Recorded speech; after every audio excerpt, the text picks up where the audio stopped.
এরকম জায়গায় যাবে আমরা আশা করি। আপনাদের সাহায্য লাগবে, আপনাদের সমালোচনাও লাগবে। আমাদের কোনো ত্রুটি দেখলে, আমাদের কোনো ভুল দেখলে আপনারা বলবেন। আমাদের বেস্টের ফুয়াদ যে বেশি ভোকাল, হ্যাঁ উনি জনপ্রিয়, তো ওনার কথা উনি বেশি বলে, ওনার ভুল বেশি ধরে। আমরা খুশি যে ওনার ভুল ধরলে আস্তে আস্তে আমাদের নেতারা আমরা সংশোধিত হয়ে কি করতে পারবো, আমরা কথা বলতে পারবো। এটাই গণতন্ত্র, নিয়ম এটাই। আমরা বলবো, আপনারা কিছুকে অ্যাপ্রিসিয়েট করবেন, কিছুকে সমালোচনা করবেন। আমরা সেখান থেকে শিক্ষা নিয়ে আমরা আমাদেরকে সংশোধন করবো। এই প্রসেসে আমরা যাব। লক্ষ্মীপুরে আমাদের প্রাথমিক কমিটি হয়েছে।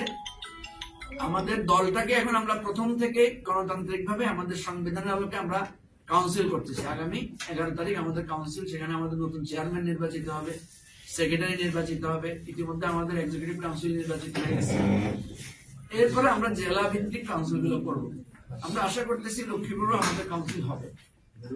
আমরা আপনাদের মাধ্যমে আহ্বান জানাই, লক্ষ্মীপুরে যারা অন্য কোন রাজনৈতিক দলের সাথে সম্পৃক্ত না, কিন্তু সমাজ সচেতন, অধিকার ভিত্তিক রাজনীতিটা করতে চায়, সামাজিক ভাবে যাদের সুনাম আছে, যারা জনদরদী, এরকম লোকরা যদি আমাদের রাজনীতিতে আসতে চায়, আমরা তাদেরকে নেতৃত্বে নিয়ে আসতে চাই। আমরা যোগ্য লোক পাইলে আমরা চেয়ার ছেড়ে দিব, কোনো অসুবিধা নেই।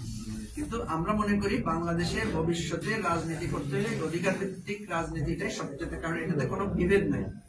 কে কোন ধর্মের, কে আস্তিক, কে নাস্তিক, কে প্রগতিশীল, কে মৌলবাদী, কে মুক্তিযুদ্ধের পক্ষে, কে মুক্তিযুদ্ধের বিপক্ষে, এই যে বিতর্কগুলো আমরা করছি, এই বিতর্কগুলো আমাদের মধ্যে কোনো শান্তি।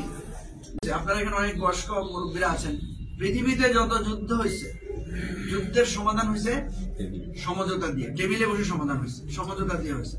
আমাদের এই যে বিভেদটা তৈরি হয়েছে, কে আস্তিক, কে নাস্তিক, কে বাইরে, রাস্তা একটা দিয়ে যে চলে, আস্তিকও চলে, নাস্তিকও চলে। রাস্তা ভালো সবার জন্য দরকার। নামাজে আপনি রাস্তা ভালো হলে মসজিদে আপনিও তাড়াতাড়ি যেতে পারবেন, যে মন্দিরে যাবো সেও তাড়াতাড়ি যেতে পারবে। রাস্তা খারাপ হলে কেউ সঠিক সময় আমরা যেতে পারবো না। রাস্তায় বাতি না থাকলে ছিনতাইকারী জিজ্ঞাসাত্রী মুসলমান না হিন্দু, পকেটে কি আছে বাইর করে। হিন্দু হলে বাইর করে না, মুসলমান হলে বাইর করে, করে নাকি? ছিনতাইকারীর কাছে কোন মুসলমান হিন্দু আছে? কিছু নেই। চোর যখন বাড়িতে ঢুকে, হ্যাঁ, সে এটা বিবেচনা করে না, এটা হিন্দুর বাড়ি, এটা মুসলমানের বাড়ি। সুতরাং আমাদের যে সংকট, এটা জাতীয় সংকট, এটা কোনো ধর্মের সংকট না, এটা কোনো মতবাদের সংকট না।